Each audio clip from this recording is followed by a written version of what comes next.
Troisième et dernière partie de Politicien, votre rendez-vous politique dont le numéro de ce jour est consacré à l'Algérie. Qui peut détrôner le président Abdelaziz Bouteflika à un peu plus de 2 mois de la présidentielle prévue en avril 2019? Quels sont aujourd'hui les rapports de force politique en Algérie? L'opposition obtiendra-t-elle l'alternance? Mais avant d'en parler, écoutons ce qu'en dit l'analyste politique algérien El Yamsoun. On en parle après. Aujourd'hui, comme je le disais, il y a une vraie difficulté pour les partis d'opposition à se structurer, à pénétrer les différents secteurs, puisqu'il y a une forme de rejet global des Algériens de la vie politique, en voyant finalement qu'il y a une sorte de fatalité qui consiste à dire de toute façon, quoi qu'on fasse, on aura le même résultat. Donc une difficulté à mobiliser, mais il faudra voir aujourd'hui comment va être entamée la campagne et quel rôle vont jouer tous les corps intermédiaires dans la société, les industriels, parce qu'on a quand même aujourd'hui des grandes fortunes qui eux aussi veulent peser sur la campagne. Donc tout ça, ça sera à surveiller de près. Rien n'est joué à l'avance, même si ce qu'on peut dire, c'est que sur le terrain, il n'y a pas une réelle pénétration de ces réseaux, comme par exemple a pu l'être le Front islamique du salut à la fin des années 80, avec son réseau de colonies de vacances, de centres pour enfants, d'élus, etc. Aujourd'hui, on n'est pas dans la même situation, mais pour le reste, je pense que c'est à surveiller, parce qu'on peut avoir des surprises. Une partie de la population qui rejette complètement l'idée d'un 5e mandat d'Abdelaziz Bouteflika. Donc ça, on peut dire que c'est une force qui est un peu agrégée de différentes composantes de la société, des courants modernistes, des islamistes, des berbéristes, etc., des femmes. Et puis, de l'autre côté, vous avez un courant qui consiste à dire qu'il faut une stabilité, on doit continuer à faire les affaires, et que l'Algérie, qui a quand même traversé une crise face aux islamistes dans les années 90, une guerre violente, eh bien, vous avez ces deux forces aujourd'hui. Et je pense qu'il y a un troisième courant, qui c'est une partie de la population qui ne croit ni en un changement, ni en une pseudo-stabilité incarnée par le régime d'Abdelaziz Bouteflika, mais qui, elle, voit son horizon en dehors, de l'autre côté de la Méditerranée, notamment par l'exil et l'immigration, vers du coup une vraie démocratie et un pays laïque. Ce qu'on peut dire, c'est que pour l'instant, rien n'est joué, que l'Algérie, c'est un pays où il peut y avoir des changements et qu'on pourrait avoir des surprises. Tout dépend de comment va se structurer l'opposition et puis de la qualité de la transparence des élections. L'analyste politique Yamsoum dit quelque chose, Mohamed Amiri, de très intéressant. Il parle même d'une troisième Algérie à laquelle moi je n'avais pas fait allusion. C'est cette Algérie qui ne croit ni à l'opposition, donc ni aux capacités de changement d'un quelconque opposant, ni au pouvoir, et qui préfère partir, tout simplement, partir de l'Algérie. Et moi je vous pose la question, c'est très bien de critiquer le président Abdelaziz Bouteflika avec son bilan, mais en face il y a qui? Non, mais enfin, Yamsoum dit beaucoup de choses intéressantes par ailleurs, mais là, pour le coup, il parle de l'exil, de l'immigration. Il parle de ce que j'évoquais tout à l'heure, c'est-à-dire qu'on voit des jeunes qui sont souvent diplômés, qui quittent le pays. Je rappelle que 40% des chômeurs algériens sont des diplômés. C'est une jeunesse bien formée, bien éduquée, la jeunesse algérienne. C'est un peu comme la Tunisie. Hein. C'est important d'insister là-dessus. Mais si vous voulez, c'est vraiment une sonnette d'alarme quand on voit que sa jeunesse qui est diplômée quitte le pays. C'est un pays où on a la possibilité de travailler, d'évoluer. Peut-être qu'il y a une liberté morale qu'elle n'a pas en Algérie, et que dans la perspective de s'offrir un avenir meilleur, on préfère aller le chercher finalement en Europe. C'est grave. C'est un indicateur et c'est un baromètre qui montre à quel point est-ce qu'aujourd'hui, dans un pays qui est en paix, puisque le peuple algérien a traversé pendant les années 90, ces 10 années qui ont été très douloureuses. Et moi, je tiens à rendre hommage au peuple algérien pour son courage, pour sa maturité, et pour son effervescence. Absolument. Ses sourires aussi, puisque c'est un peuple qui est très vivant et très joyeux malgré tout. Mais on se rend compte qu'aujourd'hui, lorsqu'on prend un bateau entre Alger et Marseille, on peut croiser effectivement en plein milieu de la Méditerranée un ou plusieurs cadavres qui flottent sur l'eau. C'est regrettable. Est-ce que l'Algérie mérite ça? Non. La chancelière allemande Angela Merkel qui se rend à Alger pour négocier le retour des migrants algériens présents sur le sol allemand puisqu'ils n'ont rien à y faire. Est-ce que ça ne s'appelle pas une humiliation, ça? C'est-à-dire qu'à un moment, il faut regarder les choses très clairement en face. Comment est-ce qu'un pays aussi riche, avec des perspectives aussi fortes, des perspectives d'avenir. Comment est-ce qu'on arrive aujourd'hui... Un pays qui a triplé quand même sa richesse en quelques années quand même. Il a triplé sa richesse sur quoi? Sur le pétrole et le gaz?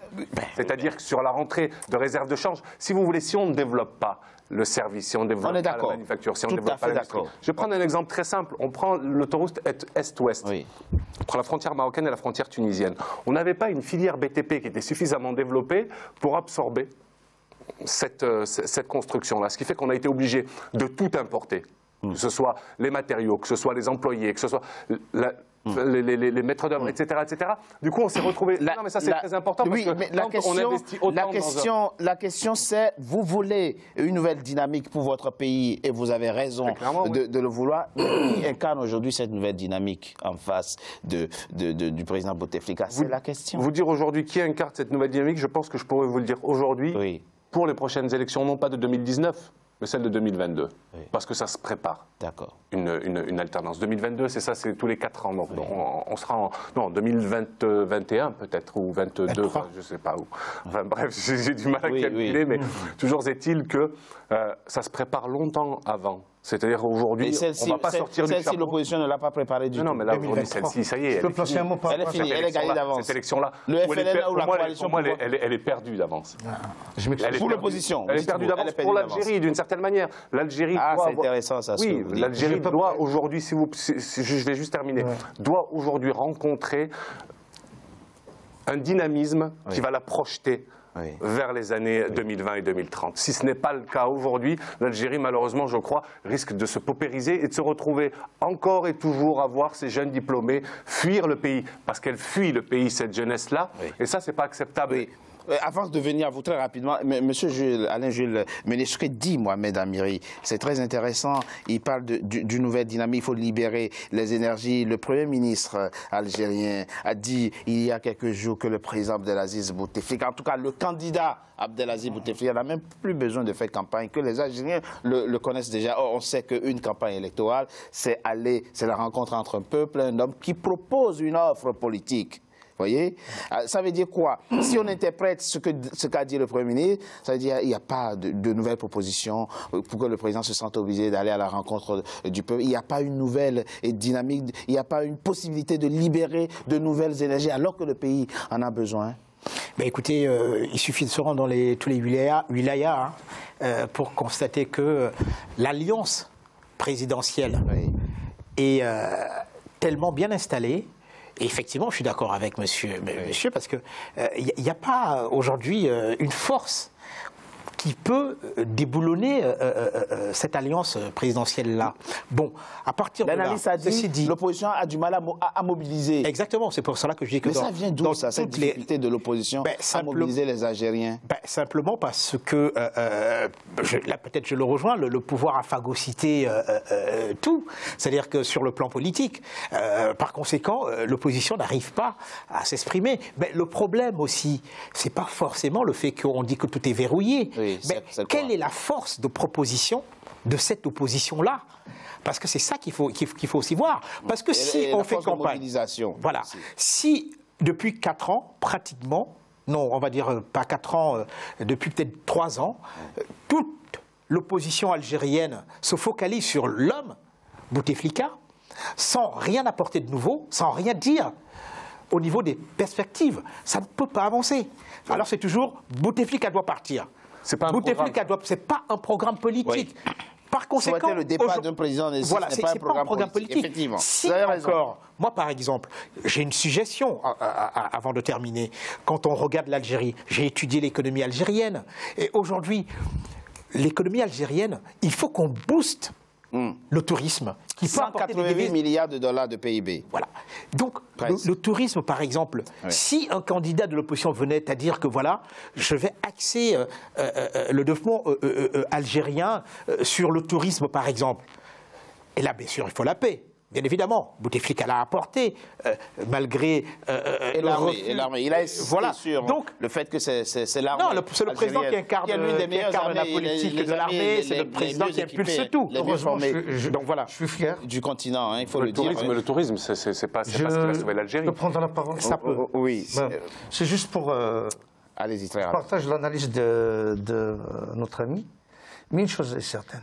pourquoi il n'y a pas d'alternative? Depuis 1990, d'ailleurs, même le DRS, la police politique, certains militaires ont reconnu qu'il y a eu la création d'un département au sein de la police politique pour infiltrer et casser les partis politiques. Depuis, et ça a continué après l'élection du président Bouteflika. À ce jour, depuis 1991, l'arrêt du processus électoral et le coup d'État. Ben, je pèse mes mots. Depuis le coup d'État du 11 janvier 1992, à ce jour, ils ont tout terrassé, tout cassé. Vous savez que maintenant, on n'a pas le droit de créer des associations. Vous savez que toutes les ligues algériennes des droits de l'homme sont privées d'agrément et ne renouvellent plus. Vous savez, ils viennent de rejeter la demande d'agrément d'une confédération de plusieurs syndicats autonomes. Ils refusent d'agréer des partis politiques. Vous savez, ils ont tout acheté. Vous savez, quand on voit certains dans la coalition, ils étaient dans l'opposition, ils étaient récupérés par le pouvoir, par des postes, ils les ont achetés par des postes. Donc, soit ils cassent, soit ils achètent, ils récupèrent. Donc, ils ont créé un vide. Aujourd'hui, ils te disent, mais pourquoi il n'y a pas d'alternative? Vous avez cassé cette alternative. Vous savez qu'ils peuvent mentir à la longueur de la journée, accuser les partis politiques, et les partis politiques n'ont pas le droit d'accéder à une chaîne de radio, aux médias à la télévision. Donc c'est tout à fait normal qu'on a isolé cette opposition. Une question fondamentale, un point important, et je pense que Yamsoum l'a évoqué dans son élément que nous avons écouté. Il dit il y a des Algériens, ils sont nombreux aujourd'hui effectivement à vouloir le changement, mais en même temps ils sont soucieux de la stabilité parce qu'il faut que les gens viennent faire des affaires. Il faut que les gens viennent. Mais ça s'explique, je vais vous dire pourquoi. Vous savez que le syndrome de la guerre civile. Oui. Attention. Entre encore l'Algérie. On dit que quelques actes. C'est une guerre civile qui a dévasté 250 000 morts. 250 000 Algériens. Et 30 000, entre 18 000 et 30 000 disparus. Et l'exode. De plus de 2 millions. Et il y a eu plus de 2 millions de malades mentaux. Vous savez, donc le peuple algérien, c'est comme si... Il y a un traumatisme. Il y a un traumatisme. Il préfère... Mais attention, mais parce qu'on lui a forcé la main, on a empêché l'émergence d'alternance ou de projets alternatifs. Pourquoi, vous imaginez pourquoi on crée un parti politique? C'est pour accéder au pouvoir. Pourquoi les chefs de parti ne veulent pas? Parce qu'ils en ont marre. Ils ont participé à plusieurs élections, à toutes les élections. Ils ont tous... Et vous savez, les résultats de l'Assemblée nationale, c'est des quotas qu'on offre à ces partis politiques. Toi, on te donne 10, toi 20, toi 30. Avant les élections. Avant les élections. Les résultats sont connus. Et les résultats, quand c'est Zerouel, tout le monde sait que c'est Zerouel qui va être élu. Quand c'est Bouteflika, on sait que le candidat du pouvoir, c'est lui qui va gagner l'élection. Et d'ailleurs, même des gens à l'intérieur du système, tels que Hamrouch, il te dit, s'il y a un candidat du pouvoir ou un candidat militaire, je suis... Ali Aïd Djoudi, merci pour vos éclairages. En tout cas, nous n'avons mené notre débat que sur la base d'une hypothèse. Il se peut que dans les jours à venir, le président Abdelaziz Bouteflika jette le tablier et dise « je ne rempile pas, je ne serai pas candidat à cette présidentielle ». Et peut-être ce sera pour vous, en tout cas, l'occasion d'une nouvelle dynamique, d'un nouveau départ. Merci. Merci à vous. Pour le peuple algérien surtout, et pour l'avenir de la jeunesse algérienne qui représente une proportion de la population qui est énorme aujourd'hui. Et pour cette jeunesse-là, j'espère que demain on aura un président qui projettera tout le pays vers le futur et vers un avenir qui sera beaucoup plus radieux et qui correspondra davantage à ce qu'est l'Algérie. C'est la fin, mesdames et messieurs, de Politicien, votre rendez-vous politique. Je vous remercie d'avoir été nombreux à suivre. Restez toujours fidèles à nos programmes. À très bientôt pour un nouveau numéro de Politicien. Merci. Merci bien.